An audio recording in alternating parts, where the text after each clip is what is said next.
force be with you is a phrase used to wish a person well to overcome a challenge.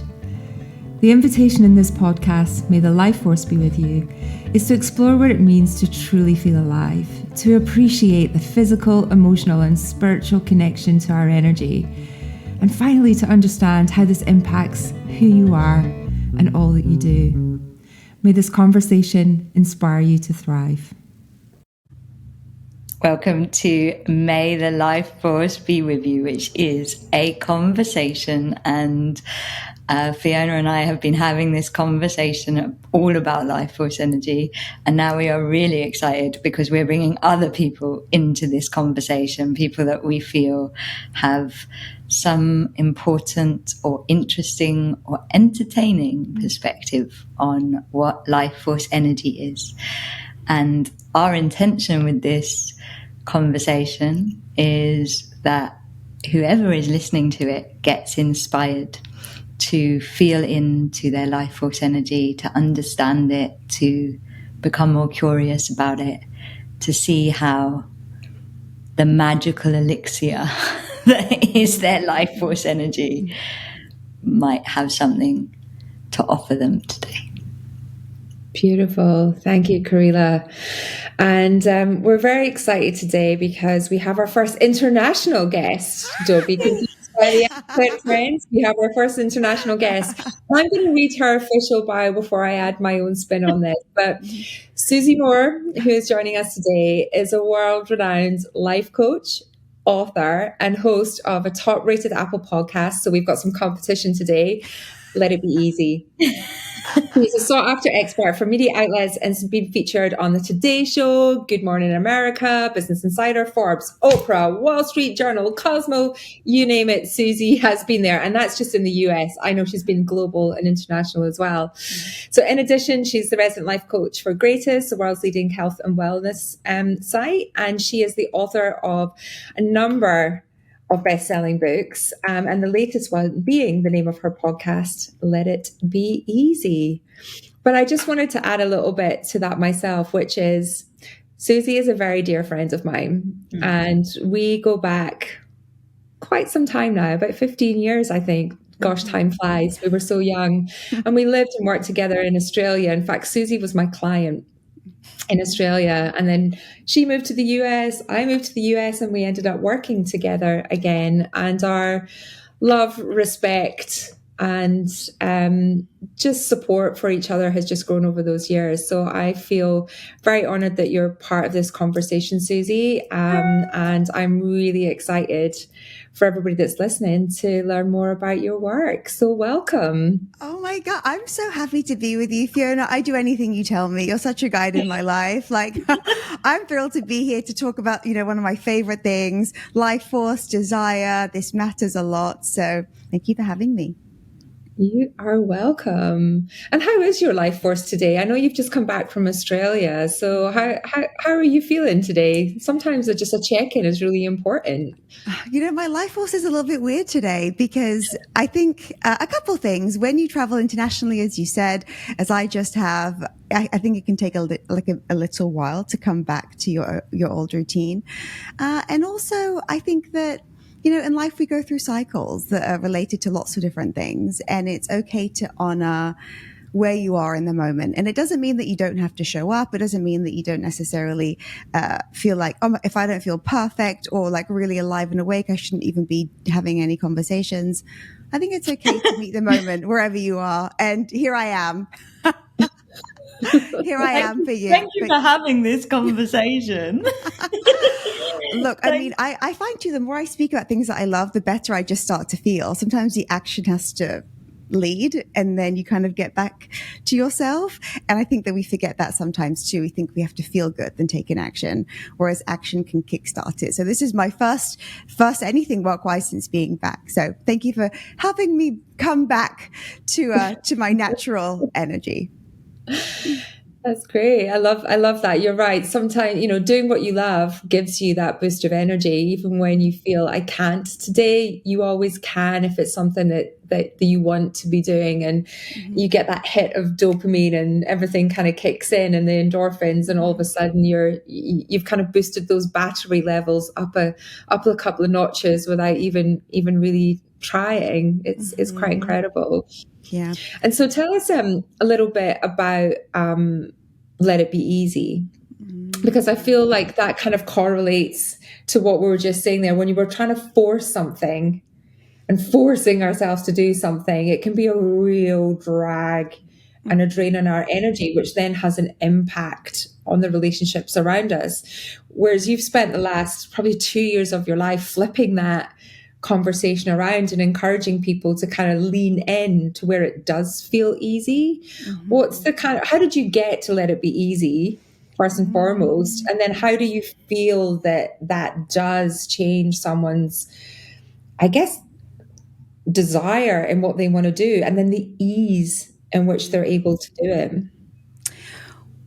Well, when it comes to ease, no one really talks about it. Well, increasingly people talk about it, which is wonderful. But I joke that ease needs a good lawyer, because no one's representing it. Like, what part of your life is defined as easy? Like, parenting's hard, working is hard, working out is hard, eating well is hard, making new friends is hard. I mean, everything is just defined as difficult. And I just keep thinking, where's the good part? If everything we're going through is meant to be so difficult, and everyone will agree with you, they'll tell you what you're going through is rough, they'll tell you to, brace yourself for whatever you're doing.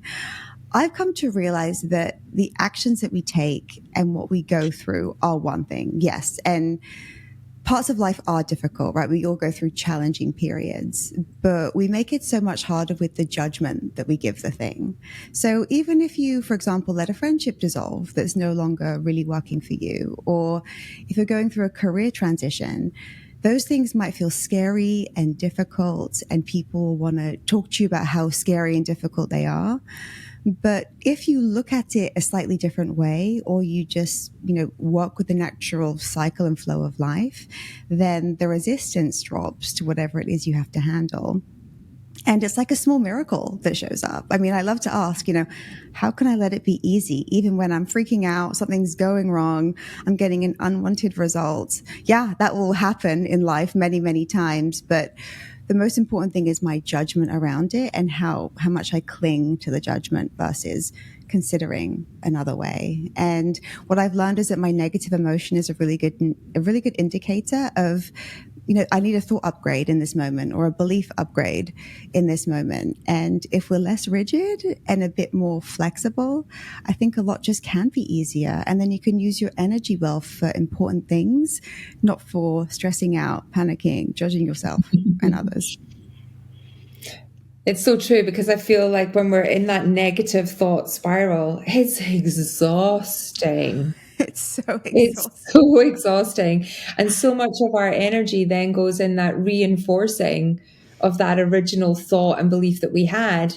And we just spend a whole load of our time then reinforcing and reinforcing, and from putting ourselves into that lower state, which then takes even more energy to kind of come back out from. And, I think we've all probably been there as well, in situations, or perhaps for longer periods of time, where it gets into that spiral can get into such a low state that even when somebody else steps in and tries to pull you up from that, even their brute strength, I think you were pulling with the moon the other day, Karila, when we were talking, it's just like, even when you've got the moon and everything, like trying to haul you back up, you're like, no, I'm staying here in this deep rooted, negative space, because it feels safe. Kind of can feel safe to be reassuring that my belief, look, it's just showing up everywhere. And so you talk yourself proof of it everywhere. It's interesting what you said, Susie, to me, because it kind of reminds me of something that, and some guidance I got recently, which is that, often in the New Age world, there's a lot of talk about being in or out of alignment. And the guidance that I got was that in every moment, there's an opportunity to find alignment. So it's never that you're actually so far out of alignment that you can't find alignment. And to me, that question that you've suggested people can ask themselves, like, how can I make this be easy? When I was listening to it, I suddenly was like, that's a question that brings you back into alignment, because it's like catching the current, or catching the flow of the blessing that is within the burden of whatever's going on. Yeah, and I think to myself too, like whenever we have resistance to anything, it's horrible, isn't it? Don't we just feel, even if we have resistance to like someone else succeeding who we don't think is very high quality, or we have resistance to like someone else's behavior, or even resistance to our own low moods. And by the way, I think there's also, if you're someone who has a period, this can also even be related to your cycle. It could be many different, factors in play here. But when we add resistance on top of the problem, it just makes everything worse. So I think if I'm even in a low mood, I've lived long enough now to know that they don't last forever. That even low cycles that we go through, I think it's okay to not resist them, to say, okay, what do I need to do? Do I need to reshuffle my day a bit if that's available?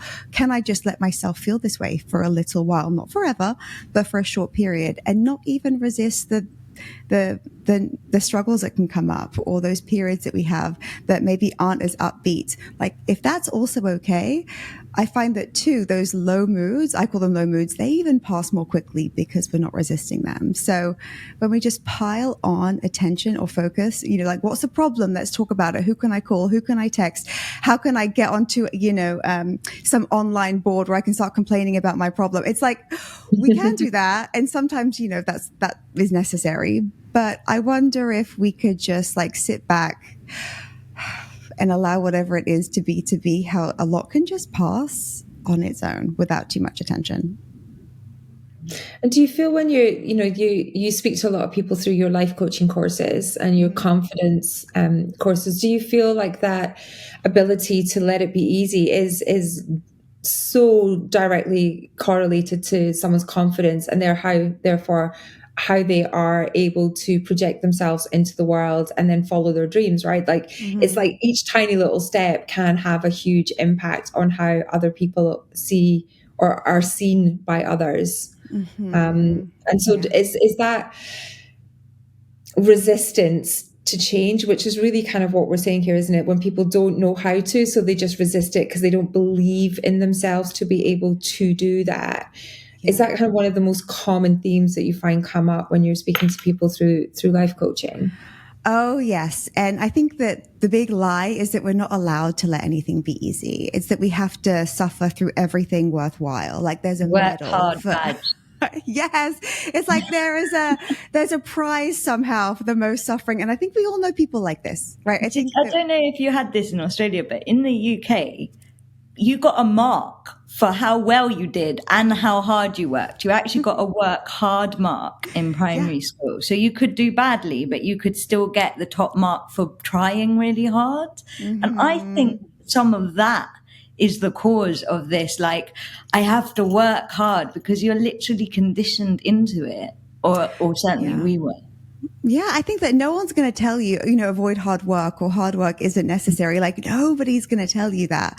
But what I've realized, and I think if we all look back a little bit, we'll find that some of the biggest breakthroughs or successes, however we define them, come to be, aren't always a big struggle.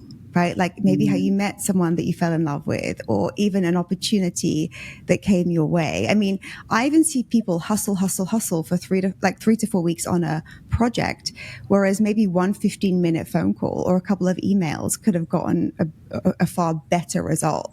But I feel like we don't think we're allowed to do that. We think that we have, and I mean, this is tricky too for, I think, people who have jobs and for people who work for themselves. It's all a matter of hours applied and, are you working right now? You should be.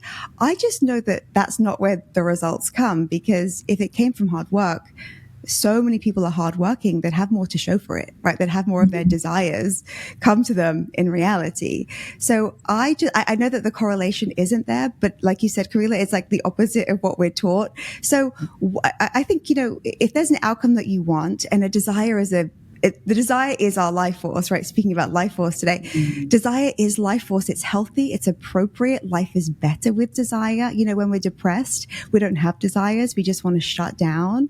desire feels great and it can make us feel clear and alive and awake. We know the feeling. It feels wonderful to want something. And I think if I want something, then I don't live in a universe that's going to cruelly test me and keep me apart from the thing that I want. It's not like, okay, am I up to receiving? It's like, well, the universe wants it for me too. And so what are my options? What's the quickest way to get there? It's allowed to be quick. Like, how can I be creative and allow myself, frankly, also access to people?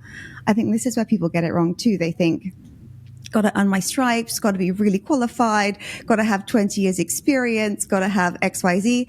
You don't need any of that. Your desire is enough, backed up by your willingness to be uncomfortable in pursuit of it. Those two things, I would take a strong desire and someone's willingness to be uncomfortable in pursuit of it over anything else when it comes to getting what you want. It's not, we think it's so much more, but it's like, I want this thing, I'm going to go for it and it's going to be uncomfortable. Okay, let's go. I would put my money on that horse. Like those are why those two things? Why are they so important to you? Number one, I think that we don't allow our desires. We don't want to speak them often because we think if we don't get them, we'll be disappointed, or maybe we think we're not supposed to want this. We're supposed to want what other people want for us. But when our desire, you speak about alignment, when our desire is really ours, like we know it. And I think we all know our desires. And when we say we don't know, I don't think we're being honest. So if we allow the desire, we're like, okay, this is the thing that I want. Maybe you want to live in a new country, or you want to start a new project, or you want to have success in some area. That desire is meant for you. Like your desires are safe guidance. And then, right, so the desire is one thing. Allow it. Acknowledge it. Allow it. Speak it. Don't resist it. Don't think, oh, I wish I didn't want this. It's going to be too hard. Someone even said to me recently, I really want to be an actress, but no one succeeds in acting. And I'm like, is that true? Like, if you want to be an actress, like that's a beautiful desire. I don't have it, right? It belongs to you. I don't know how you two feel about acting, but I'm like, not everyone. She's like, everyone wants to be an actress and no one can do it.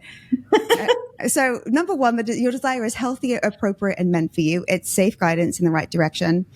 And then secondly, whenever you get anything you want, a lot of the time, you're going to have to do some stuff, right? You're going to have to throw your hat in the ring. You're going to have to connect with others. You're going to have to reach out, take action, work on yourself, improve your craft, whatever it may be. But if you know that your desire is meant for you and you trust it and you're willing to look stupid, you're willing to put yourself out there, you're willing to, I don't like this word fail, but you're willing to receive mixed results, however they show up, then you become this unstoppable being. Because most people, or many people, will kind of feel wishy-washy about their desire. They don't know if they're allowed to have it. And then most people will do anything. They'd rather like lose an arm outside of a bus than be uncomfortable sending an email, or like they would rather do anything, or than try online dating, or having a hard conversation with a relative who's really pushing, the boundaries too far. We will do anything to avoid discomfort, most of us. So if you're willing to be uncomfortable and you know what you want, I mean, what else is there? Like what kind of saying nothing else can stop you if you're willing to be uncomfortable and you have you're aware of what your desire is. Yes. Nothing else can stop you. I like that you kind of implied that desire is life force, and I feel like that's a really interesting concept. Desire is my favorite root word. It means the root meaning of the word desire is written in the stars. Oh. Is it? Yeah. There you go. It's kind of like what you're saying. It's like it is given. If you want it, it's written in the stars. You don't resist it. It is written in the stars. It is the stars have it for you. Wow. Like how awesome is that root word? And the root word of love is desire. Well, think about, then desire, wow. What do I desire? What a great question. When was the last time we asked ourselves that? What do I desire? We're like, what does my husband desire? What does my team desire? What does society? It's like, what do I really want? I spoke to this other girl in my group recently and she was like, I just want to quit my job and do van life for 6 months. That's definitely not my desire. But I was like, can you do it? Do you have the resources? Like, is it actually possible? And she was like, yes, but my parents would think, la, la, la, la. And I'm like, it's not it's your desire. It doesn't belong to anybody else. And so we have to almost, I think, shield what it is that we want the same way we'd shield like a child who wanted something would go, trust it. Like it matters. Like your desire, your dreams matter. And no one can do it for you. No one, even the people who know you the most intimately, know what's in your heart. No one knows what's inside of you. And it's no one else's job to help you fulfill it. I think that that's a really nice realization too. It's nobody's job to even like you or even approve of you. So long as what you're doing isn't intentionally hurting anybody, then, I mean, go for yours, right? Isn't that why we're all here? And by the way, even if you think, because this comes up a lot too, people think, oh, everyone has that desire. Like everyone wants that career or everyone wants, that type of guy or whatever. That's actually not true. Even if people seemingly want the same I don't want to thing. I'm living proof. I don't want to die. But like, so for example, even if someone says, look, I want to be an actress, one person wants to be an actress to go to Hollywood and have an exciting life. Another wants to do, street theater in Poland. Like even the desires, even though they can feel like, oh, everyone wants the same thing. We don't. They are specific and unique to us and they unfold as they're supposed to. And I think that that's quite lovely. I just love that when you both are talking about desire, you're right. It does feel like that is the source of your life force, because that's the direction and that's the focus of where then you put that energy. And I think that's the really important second piece to me about what you were talking about, Susie, because, hey, we've all read the manifestation posts, right? And just think it and it will appear. Mm-hmm. What people forget is that action piece. And that was the second piece that you talked about. So you remove the resistance, but you still have momentum behind it. You still have energy. You still have action that you take to allow the things to then, because people think they come to them, but actually I believe when you put out what you want, you become more aware of it. And so you see opportunities, you see things that you didn't see before that were there the whole time. Oh, yeah. But because you've opened your heart, you've opened your mind, you've focused your energy in that direction, all of a sudden these opportunities feel like they've dropped from the sky, but we've just become more conscious and therefore able to take action against those opportunities that feel like they get us towards that goal because we know where we're going. Exactly. And this is why when we dwell in our desire, it's like the old poet, I think Emily Dickinson's her name, she said, dwell in possibility, like dwell in what it is that you most want. You know how the reticular activating system works in the brain? No. So essentially, if you think about something, your subconscious, it's its job to find it. So if you're thinking about getting a certain haircut, you'll notice women everywhere, like men everywhere with that type of haircut. Or if you want a particular, a new bag or a type of holiday home, whatever it is, you then just start noticing it because you're tuned into it. I think that's amazing. Like you said, Fiona, it's been there the whole time, right? These things, it's not as if you go somewhere in the world and you're allowed to see this piece and someone else is allowed to see that part of the beach and you're allowed to see that mountain and we're all available to the same like collective consciousness. We can all tap into it. We all have this playground that's Earth. And I think, how wonderful that we can like dwell on something, think about something, focus on our desire and allow a lot to be revealed to us because it naturally will. The more what we focus on expands. So for example, when the last startup I worked at was bought, it was bought by AOL. And look, there's always mixed feelings when you work and there's some type of, acquisition, I think, in any kind of corporate environment. And a lot of people were moaning for different reasons. And all I could think was, this is where Arianna Huffington works. They also own the Huffington Post. That's all I cared about. Everyone was moaning and I'm like, Arianna, and so I've created for the Huffington Post for years and it's brought me so much connecting with Arianna. And you can talk about bosses, management styles, goals, changing tech platforms. And I was just like, Arianna. And so that's where I went. And essentially that's kind of what helped me transition out of working in a job and working for myself. So what are you thinking about right now? Because everyone has the same possibilities, but where are you zeroing in? Because that matters and you can miss opportunities without even realizing it. And your subconscious won't make you a liar. It'll go, yep, there's nothing here. Yep, this is bad news. Talk to all the people who've got lots of negative things to say. Like, let's really get into it. Or you can use your energy in another way and keep coming back to what you care about. I'd really like to ask a slightly challenging question into this, just because I know that some people, I know it's kind of in the air at the moment, that a lot of these positive affirmation, manifesting things, and I completely agree with what you're saying. I just want to hear your response. Yeah, is a very white privileged. So there's this thing in the air at the moment that I'm hearing that people are saying, yeah, manifestation if you have white privilege. What's your response to that? I've spoken about this and I've heard many conversations about this, and I think everyone has a bit of a different point of view. I just think not being an expert in this at all, I just think, well, we're here, right? We're here in the bodies that we're in. We're here to do the work that we're meant to do, to make our contribution. And what opportunities, what options are there before us? And all I can do is focus on what's right for me in my lifetime and be loving and conscious of others. I mean, I wish there were a perfect answer. I think that you're right. Absolutely. Karila, we do have different opportunities based on lots and lots of different historic things.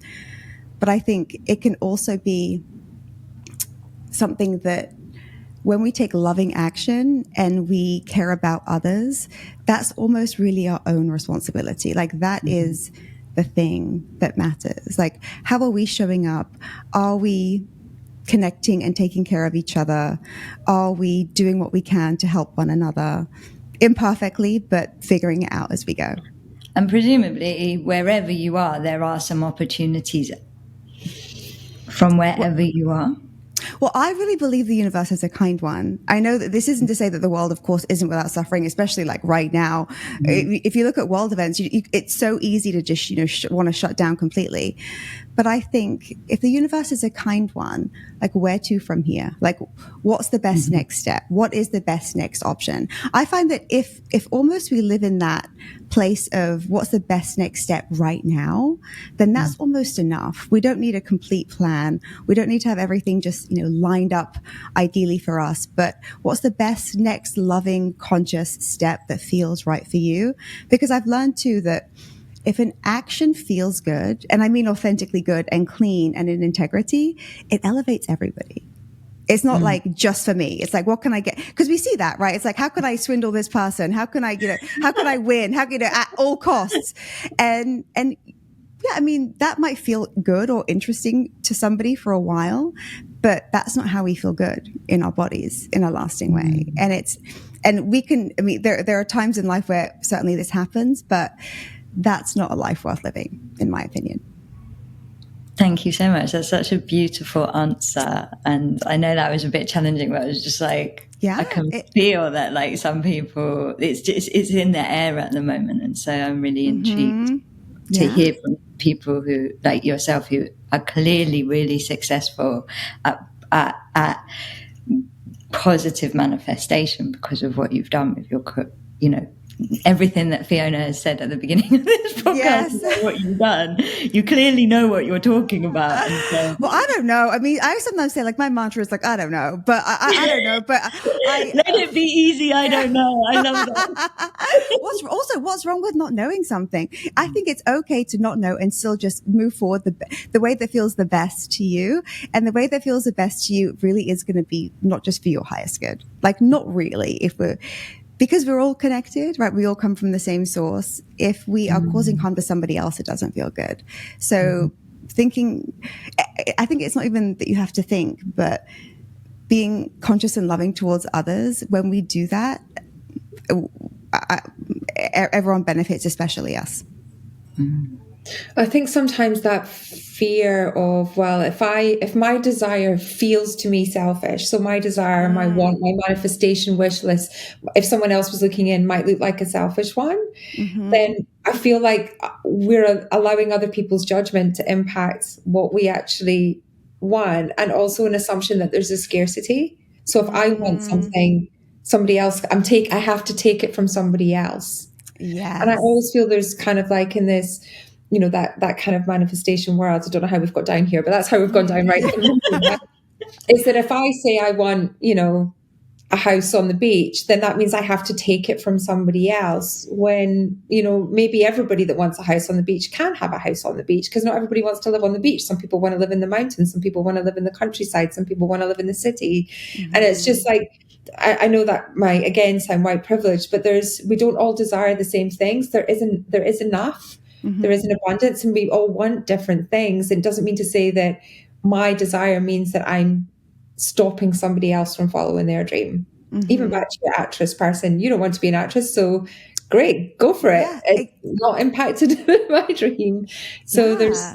I also think, why would we have this desire without the mechanics somehow to fulfill it? Like it's not random or by accident that we want what we want. And I was just in Australia. There is so much beach space. There is so much it's like there are so many more houses that could be built, or like so I kind of like what it doesn't always have to be those big things as well, right? It doesn't have to be a house on the beach. Like, there's small, beautiful things. And sometimes I get playful, and just like the simplest of things in life that you can want to see or appreciate, or be playful and see what shows up for you that just makes you feel good. It doesn't have to be about stuff appearing. It can be about, as I say, opportunities or people or circumstances or moments in time that just make you feel alive. Top up your life force. Yes. Moments. But if you're blind to those moments. So Susie, just before you joined us, I said to Karila, for the first time ever, I noticed like a beam of sunlight in this room. I didn't think this room ever got sunlight in the winter. And at the same exact moment, I looked outside and there was a rainbow.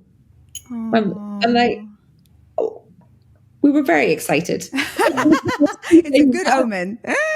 Because you look for it, you take the pleasure in those small things, and it's not always about the big house. It's not about And one other thing I'll say too is when someone feels good, right? So when someone is actively allowing their desire, they're actively in the pursuit of it, that elevates us, right? When I see someone, living their desire-based life, or they're just like in their zone, they're not in a place of resistance, I just feel inspired by them, because it's not everybody, right? How often do you see someone who's just like really going for it, and they're not throwing up all the reasons why it can't work, and all the reasons why, that person, he won't let me succeed, or, the statistics on this are bad for whatever it is that you're doing.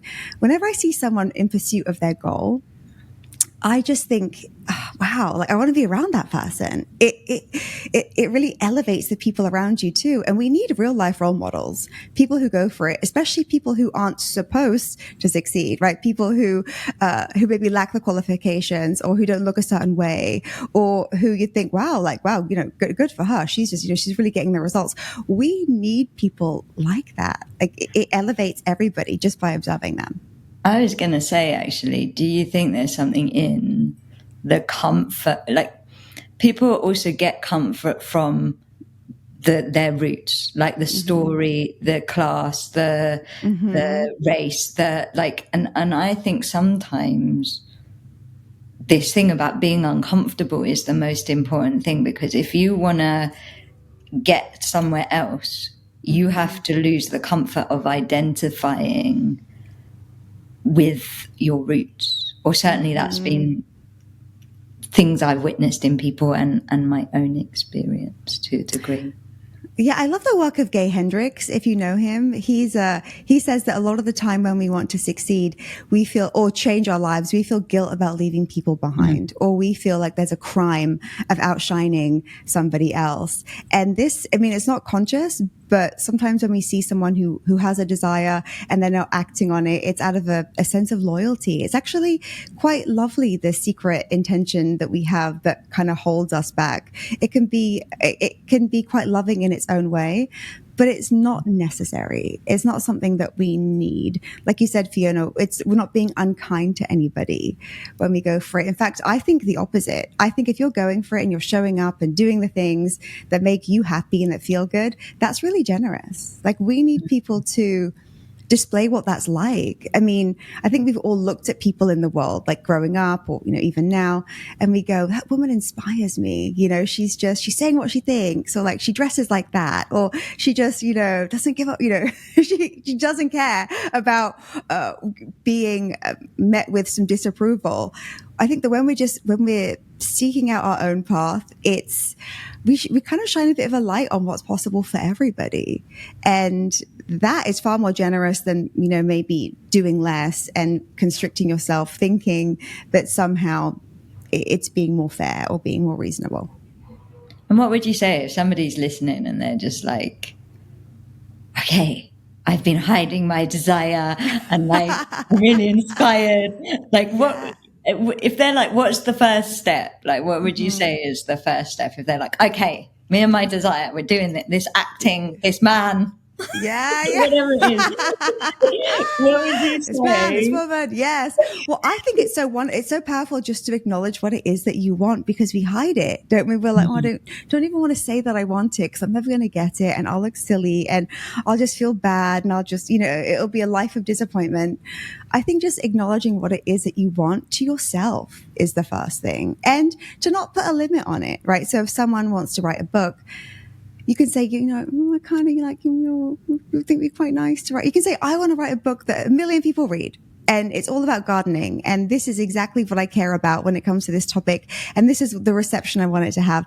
What if you could just acknowledge it? Like, that would be step one. And I find that once we can sit in it, picture it, do our best to, let the resistance come and go, then often we just start getting ideas.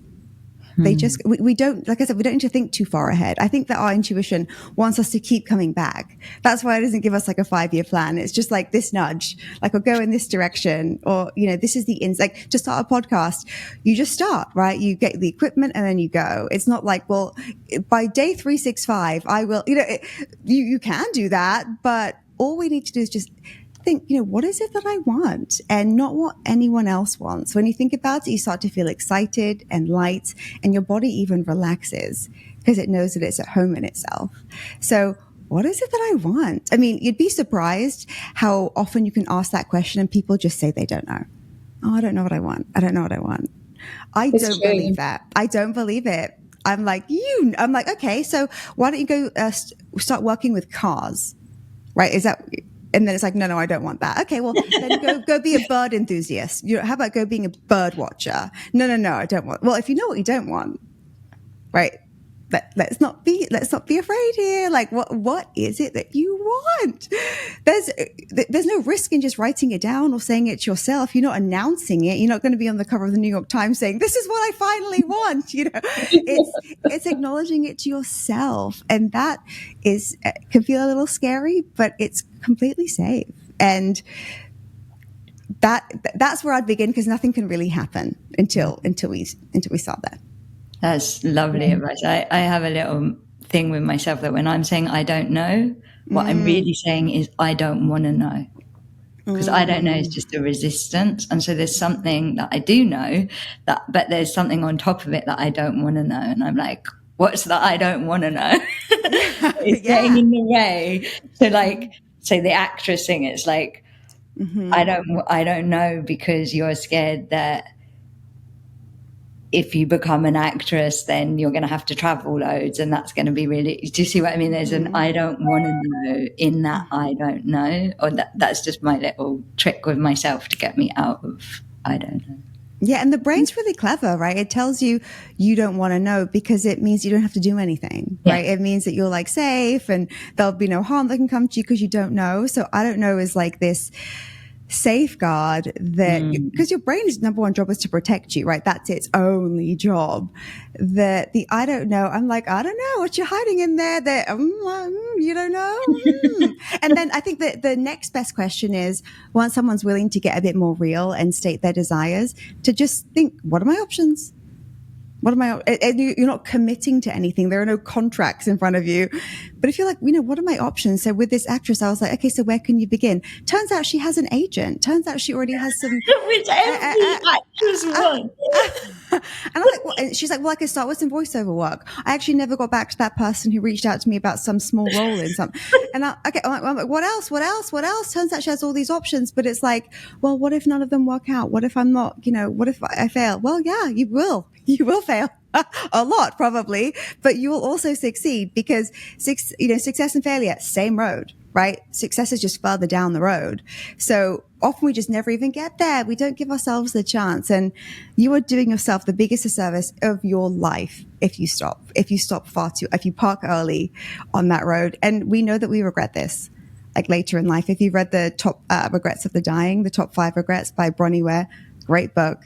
The first regret is living a life that isn't true to you, living a life that's based on the expectations of others. And I don't want that. I mean, that's not so, I mean, I will, at any price, I will avoid that. I think, is my desire or my fear more important? Is my goal or my ego more important? And so I'm willing to go for it. Like, I'm willing to be afraid, shut down, rejected, whatever it is, happens all the time. And what's wrong with that? Like, what's wrong with that? Absolutely nothing. So I was so captivated when you're talking there, because I feel it, and I'm sure everybody listening is doing the same thing, kind of like practicing how all of those statements feel, and a recognition and a realization of all those times you stop yourself in those moments as well. My new phrase is I can. So instead of an I am affirmation, it's I can. Because it has more power, it has more, there's kind of like a real power statement behind that. So, I can do all of these things that I want to do. And it's a new one I'm trying on for size. So we'll see. I like it. And I think truly, if something is available to somebody else, like, why couldn't it be available to me? When I was a kid and we used to get church donations, we'd get a lot of help from the church when I was growing up. My mum would make us go to Sunday school because she's like, we can't just take all the things and not show up for church. So you better get back to God, Susie. I know. So I'd go to Sunday school, but I learned the best lesson in Sunday school, whatever your religious beliefs, I think that, or spiritual beliefs, whatever they are, I think you may just agree with this one because it makes complete sense. In Sunday school, one Sunday school teacher said, we're all equal here. We're all equal here. We all come from the same place. We're all going back to the same place. I'm sure they didn't say that morbidly in Sunday school, but it was like, we're all just, but it was like, it's like the golden rule, right? Like loving one another, treating one another how you'd like to be treated yourself. And I thought, if we're all equal here, and I just completely internalized that, thank God. Like, I was like, okay, then if we're all equal here, then why should, like, the girl who has nice parents or a nice house, like, why should she be the one who speaks up in school? Or why should she be the only one who has a good time? Or why should she be the only one who celebrates X or Y? So I think if we're all equal here, which I believe, I don't think anyone rational would disagree, like would think that that's not true, then maybe so much more is possible than we realize, but we just maybe hold others in higher esteem, or think that they have more capabilities or competence, or that they're allowed to go for it, or they're allowed to have some ease in their lives, but for some reason we're the exception. Yeah. I love that. Yeah. Like, good old Sunday school. Send your kids, friend. Maybe we all have the same amount of life force energy to play with. Yeah. Maybe that's what we all come down with, the equal amount of life force energy. Karila, I was just sitting with that, Susie, and I think Karila, you might have taken Susie's favorite statement to another level, because I personally struggle, and I went to Sunday school. I personally struggle with that coming from that type of organization, because I fundamentally don't believe that I shouldn't really say this out loud, but there's a lot of hate created between people's versions of what that actually means. But if you strip it down and say your life force, because people will argue where you come from, where you're going, all that kind of stuff, but while we are all here and breathing, we all have the same life force energy, and that is the truth. I think it's Buddhism, one of the religions that's breath focused. They actually do believe that everybody comes down with the same amount of breath, and that your life the length of your life depends on how well you use that breath. So like if you're really stressed and you're like not using, you're breathing really shallow, your life will be shorter than if you, like their belief is that everybody is given the same amount of breaths. I believe, I can feel that. I've got a very a very opposing view to that, and that's Norman Cook, aka Fatboy Slim, local home resident, neighbour. When he said we all have the same amount of drinks, but he just used all his up in a really short period of time. I believe that one too, which is why I'm nearly 5 years sober. I used all my drinks up in a really short period of time, so my life force can't take any more of that. It's not for you. You used it. I mean, you used it, right? So yeah, we've got these, it's not infinite. There is this window, there is this time, there's an opportunity. And what I'm hearing is, how can we use what we have and our desire to create a life that makes us happy? And therefore the ripple effect is that we can shine that on other people that want to follow their desire. Truly, I mean, if you look back at your life at people who've inspired you, and I love to ask people this question. Actually, I'll ask you guys, who inspires you when you look back? People say like Michelle Obama or, Brene Brown, or Richard Branson. I mean, all different athletes. Like, what do you think about, like, who inspires you or who has inspired you? Well, I'm not allowed to say you, right? Because that's like... Oh, please. Oh, yeah. You aside, Susie, different people for different reasons. My dad inspired me. My sister inspires me. She, has a chronic illness, and she's still able to kind of, go through all of that and live her life and be happy. And there's different people at different times that fulfill different roles in areas. And my dad created a business when he was 55 years old. And, that takes a lot of guts, and that's inspiring. And so, yeah, for me, it's more kind of, I guess, family, friends, and a close circle. I don't have like a shining celeb out there that inspires me necessarily. What about you, Karila? Beckham's new documentary. Yeah, yeah, I like that. I was very lucky because my grandfather was somebody who lived very inspirationally. He was born in a slum in King's Cross and was an orphan by the time he was 6 in the Great Depression. And he got a job in a factory, and an older person in that factory, about 3 weeks, I don't even know how long he was working in the factory, but an older person said to him, like, don't stay here, like, you will get stuck in this. And so he quit in the middle of the recession, like the Great Recession, not our version of a recession. He like quit his job and was like... And his family was so upset with him because obviously jobs were like really hard to come by. There was no food, and he was like, no, not doing it. Not spending my life in a factory. And they were like, you have to go and find another job. And he was like, well, I like to be a tailor. Just there you go. I'd like to. Great words. I'd like to. There you go. Kind of what you're saying. And he walked to the area in London where the tailors were, and then saw this building that looked like a spaceship. And he was like, fuck tailoring. I want to work in there. Don't know what that is. And it was the BBC building. And he went in and he asked for the job. And he's like this little street urchin. And they were like, no, we are the BBC.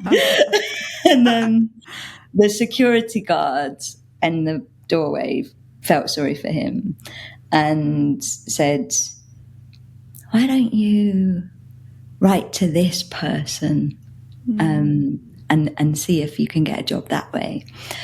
And so he did. And at the time, the BBC were giving jobs to victims of the war. And because his dad was killed in the war, they counted him as a victim of the war. And so he started in like the very bottom ranks of the BBC and ended up being one of the most famous producers of the BBC, one of the most famous names in radio, and did all of this amazing stuff with his career. Like wrote the first ever sci-fi, had the last ever radio show that was listened to by more people than television.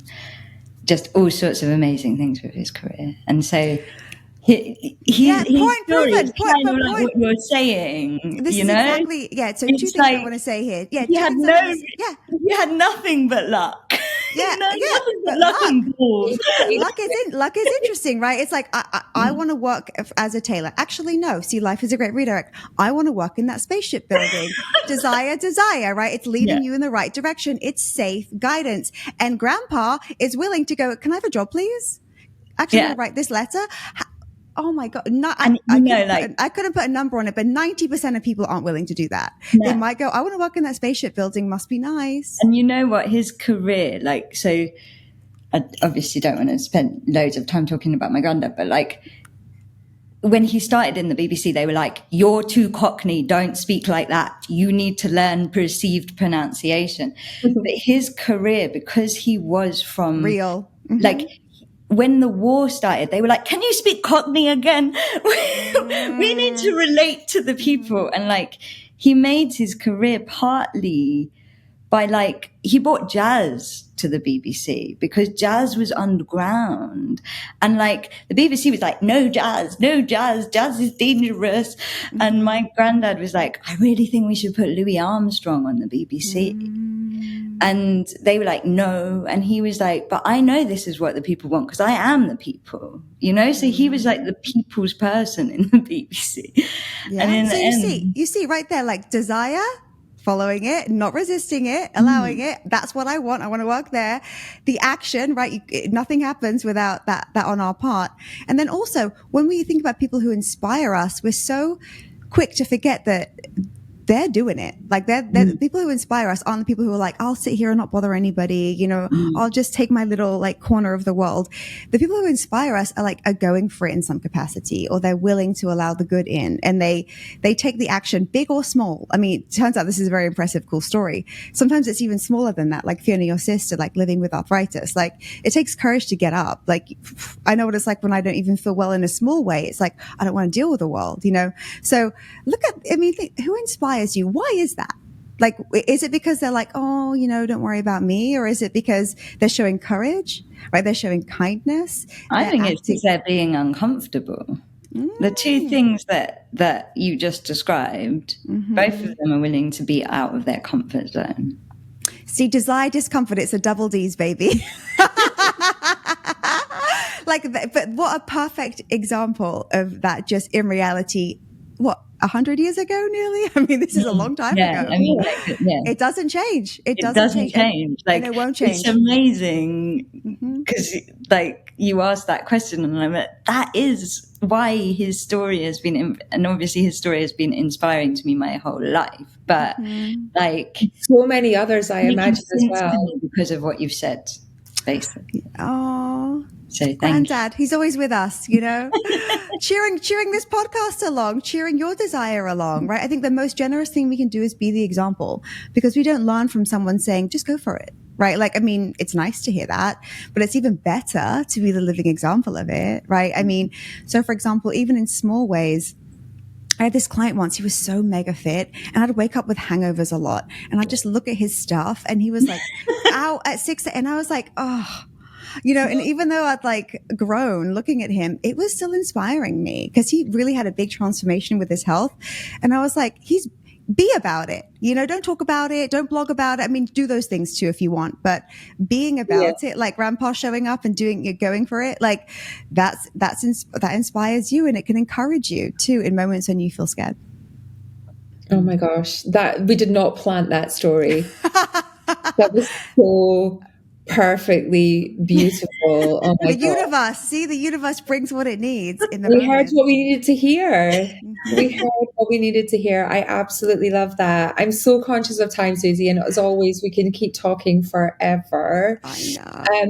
We ask a question to our guests, which knowing your amazing Rolodex, I'm really interested to hear what you say here. Yeah. And you spoke to Dr. James Doty, which I love. Into the Magic Shop is one of my favorite books. It's so beautiful. But we ask our guests, who do you think is interesting for us to talk to next about life force, or who would you like to hear us explore what life force means to them? I mean, I think that every single human being, if they're connected, is a great guest. Maybe Dr. James Doty, and I can connect you. I feel like he's got a lot of wisdom when it comes to I love him so much. Tapping into his big thing is compassion, right? He speaks so much about compassion. And when we have compassion for ourselves and others, good things happen. And he said that's often a big missing piece. So actually, I think him for you. Yeah. And you know, when I reflect back on somebody who I admire him, and I admire Brené Brown as well, in terms of the work that they do and how it spreads and it influences so many people. And Dr. Doty's book is the one that I think, apart from yours, Susie, that I've gifted the most to people, because I know it's such a beautiful story. He's got a lovely way of telling a story around what he does, and learning how to control his mindset and his desire and focus as well. So thank you for that. That's a great recommendation. And thank you for joining us today as our Miami-based first international guest. A joy, as always, to connect with you. And I just love how you share what you do and make it feel so accessible and bring it to life for people. It's been such a pleasure. Oh, thank you. Until next time. Yeah, please come on again, Susie. It's been so amazing. And I'd like to say, thank you so much. It's been so energizing and beautiful. But also, I really want to know who inspires you, just before we finish. Oh my God, I swear everybody. Everybody. You know, I was actually speaking to a member of a cabin crew on a flight recently, and he said that he's been working for the airline for 30 years. And he's like, I just love showing up for work. You know, I love it. I get to meet people. I get to, really, be their comfort. People are nervous flying. I make them feel relaxed, and I want everyone to have a good trip. And I thought him, in that moment, it was him. And I think that sometimes when you almost have that question of, wow, what can I receive today? How can I open my mind and my heart? Then I think there's inspiration everywhere. And I think it's really great to live with that, within you. Well, that is a beautiful way to end our lovely conversation. So again, thank you so much, Susie and Karila, and may the life force be with you. May the life force be with you. We hope this conversation has topped up your life force energy. If it has, then please help us spread the life force. Like, share, subscribe, all of that. And may the life force be with all of us.